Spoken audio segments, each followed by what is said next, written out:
Emotions are okay, behavior is not. There are certain children that will push boundaries, that will get aggressive. Their emotions okay, but they need a new way to respond. I'm Michelle McVitie, mom the manager, parenting coach, and child life specialist with over 2 decades of experience in pediatric medical and mental health. I do not like to lead with consequences. However, when you have a child that's aggressive, that continues to push boundaries, and the other strategies, such as looking for the good stuff, rewards, supporting good behavior, validating emotions, doesn't seem to be working, consequences are the next best way to teach.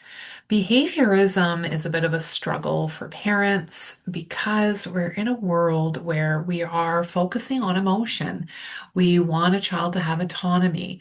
We want to have a relationship with our child and not run a dictatorship, but then it gets muddled in the waters. There is, that gentle parenting has turned into permissive parenting, and that's essentially what it is. And what I want to say to you is sturdy parenting is the way to go. So I want you to focus on teaching skills, noticing good behavior. However, some children are just more emotional, they're more impulsive, they are boundary pushers, and when they get aggressive, when they make poor choices over and over again, consequences are a natural way to teach. So, speaking of natural, that is actually one way to teach. It's natural consequences.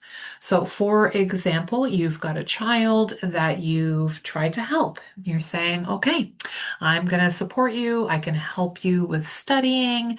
It's time to go to bed, and you're going to have to be in bed by this time. Well, the child runs out of time, or they don't want your help, or they think, okay, I got this. It's no big deal. It's easy.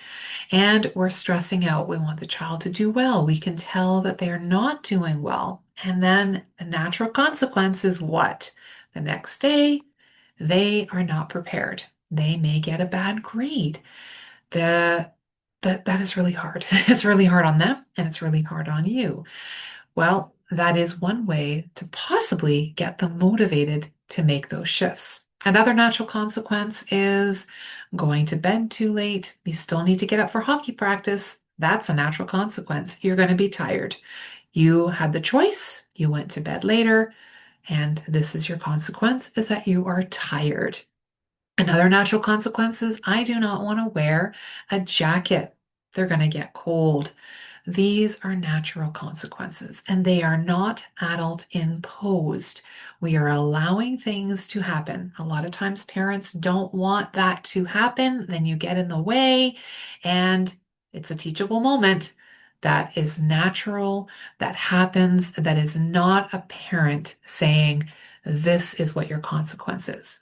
So when you think about another kind of consequence, that's imposed consequences. So that is the adult, a caregiver is involved, and that is saying, hey, your behavior is not okay. You can be angry. You can be sad. You cannot kick your brother. You cannot break things. You cannot swear at me. You cannot come home late when I've told you this is when you need to come home. You may give them a hall pass for maybe being late, but you're not going to give them a hall pass for punching you or swearing at your brother or getting in trouble at school. These are things that you're saying, this isn't working and this is not okay. Now, I mentioned school. Sometimes it's really hard to punish what is going on at school, especially if school is already punishing. You do not need to take on a separate punishment, but I would have those conversations to make sure they're making good choices at school. But that's up to you to decide if that's the right fit for you. However, at home, when your child, kicks you, it's not like you're like going to give a hall pass. That's okay. We can validate the emotion, but you cannot continue acting this way. If they are destroying something. They've got a toy that that they're breaking or that they're, doing something to, then that's when we give them a choice. And if not, we take that toy away. They hit their sibling. That is not how we respond. So what is going to be the consequence? The child comes home late. The child doesn't finish something that they're supposed to. Whatever that is, we can give them a chance to do a redo, but not everything you're going to give them a redo. So what is a possible consequence? Well, they go to bed early. They have to do a chore. Make sure they know how to do that chore because you don't want that to turn into another fight. They can clean something. They can tidy something. If they hurt their sibling, then they can go into their room and actually make their bed. They can do the things that need to be done anyway, and they probably don't want to do it, but it can be done quickly and efficiently. Well, efficiently, it might take them a little bit longer. But think about that when you're saying, okay, we need a consequence. A lot of people just want to take the tablet away, the electronics away. That is a possibility, but we want to keep it short and sweet and get it done. The quicker you get this done, the quicker you can move on to do whatever it is that you want to do. Try to stay calm. And again, this is just the beginning of them learning accountability, responsibility for their actions, but it doesn't teach them emotional regulation, impulse control, all those things. So keep that in mind. But this is what we would look at for a consequence, whether it's a natural consequence or imposed. Make sure the punishment fits the crime.